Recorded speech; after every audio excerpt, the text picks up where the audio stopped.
Gate बंद कर आप ठीक है। स्पार्क कोचिंग क्लासेस में आपका स्वागत है और आज हम विभव वाले चैप्टर से समझेंगे द्विध्रुव के कारण वैद्युत किसी बिंदु पर वैद्युत विभव, जिसके 2 पॉइंट होते हैं अर्थात 2 पार्ट होते हैं। वैद्युत द्विध्रुव की अक्षीय स्थिति में किसी बिंदु पर वैद्युत विभव, दूसरा पॉइंट रहता है वैद्युत द्विध्रुव की निरक्षीय या अनुप्रस्थ स्थिति में वैद्युत विभव। पेपर में क्वेश्चन कंफ्यूजन करने के लिए आपको आता है वैद्युत द्विध्रुव के अक्ष पर किसी बिंदु पर वैद्युत विभव। ये लाइन आपको ध्यान रखना है, वैद्युत द्विध्रुव के अक्ष पर स्थित किसी बिंदु पर वैद्युत विभव, ये पूरी लाइन आप ध्यान रखेंगे। और ये मेन हेडिंग आपकी बुक में भी दी गई है, पे और मॉडल में भी रहेगी। यहाँ हम ये बॉक्स बना हुआ है जिसमें चित्र को ड्रॉ किया गया है। अब इसका डिफाइन चित्र का आप देखिए, माना कि AB एक वैद्युत द्विध्रुव है जो -q और +q आवेशों से मिलकर बना है। इनके बीच की अल्प दूरी 2l है। तो यह ऐसे माध्यम में रखा है जिसका परावैद्युतांक हम कितना मानेंगे, कैपिटल K। द्विध्रुव के मध्य बिंदु O से r दूरी पर एक बिंदु P है जिस पर हमें वैद्युत विभव ज्ञात करना है। इतनी आपकी थ्योरी रहेगी। इसके बाद अब आप चित्र में ही देखें, ये R की वैल्यू जो है वो O बिंदु से है और हमें B बिंदु से +q के कारण विभव निकालना है। तो इतनी दूरी ज्यादा होने के कारण हम R में से उसको माइनस करेंगे।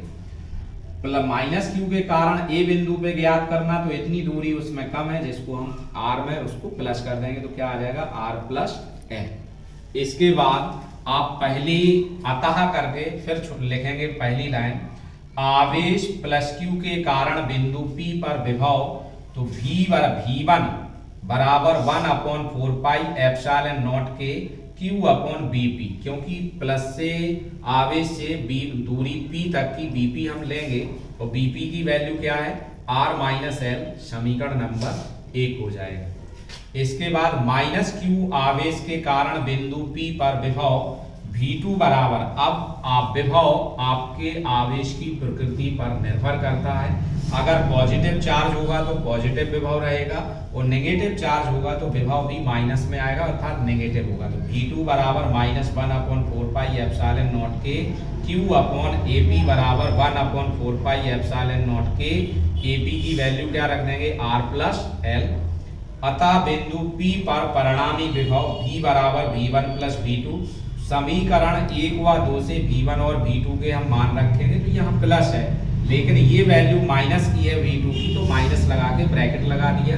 अब इसको ब्रैकेट को ओपन करोगे तो माइनस प्लस क्या होगा, माइनस, तो वैल्यू आपकी Q/4 पाई, देखिए आप Q/4 pi epsilon not, Q/4 pi epsilon not दोनों में कॉमन है, इसलिए यहाँ पे हमने उसको बाहर निकाल दिया और बचेगा क्या, 1/R - L minus 1/R + L। इसके बाद दूसरे स्टेप में हम क्या करेंगे, R - L को यहाँ पे आप क्या लेंगे, कॉमन ले लेंगे, एलसीएम लेंगे, तो R - L ब्रैकेट में R + L, ये एलसीएम आ गया। अब R - L से R - L कट जाएगा तो बचेगा क्या, R + L, तो R + L आ गया, माइनस का माइनस।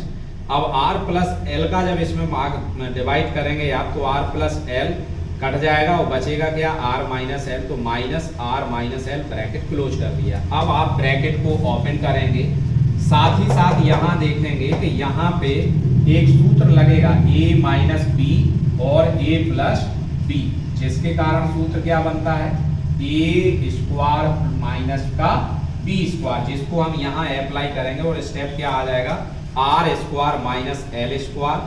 R से R आपका यहाँ प्लस का है, ये माइनस का, तो कट जाएगा, L + L कितना हो जाएगा, 2L, तो 2L आ गया, R² - L²। अब यहाँ पे आप इसको एक ही स्टेप में ब्रैकेट में क्लोज कर देंगे, 2QL, तो ये अलग से हमने यहाँ पे लिख दिया 2QL, ब्रैकेट लगा दिया और 2QL की वैल्यू क्या होती है, P, तो P बराबर 2QL, तो यहाँ P आ जाएगा।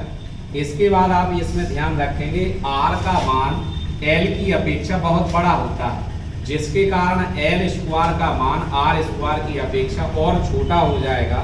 तो यहाँ हम लिखते हैं r is very greater than l, तब r square is very greater than l square. अतः एल स्क्वायर को छोड़ने पर, जब आप एल स्क्वायर को छोड़ दोगे तो वैल्यू क्या बचेगी, आर स्क्वायर। तो सूत्र क्या आ जाता है, V बराबर 1/4πε0 के P/r स्क्वायर।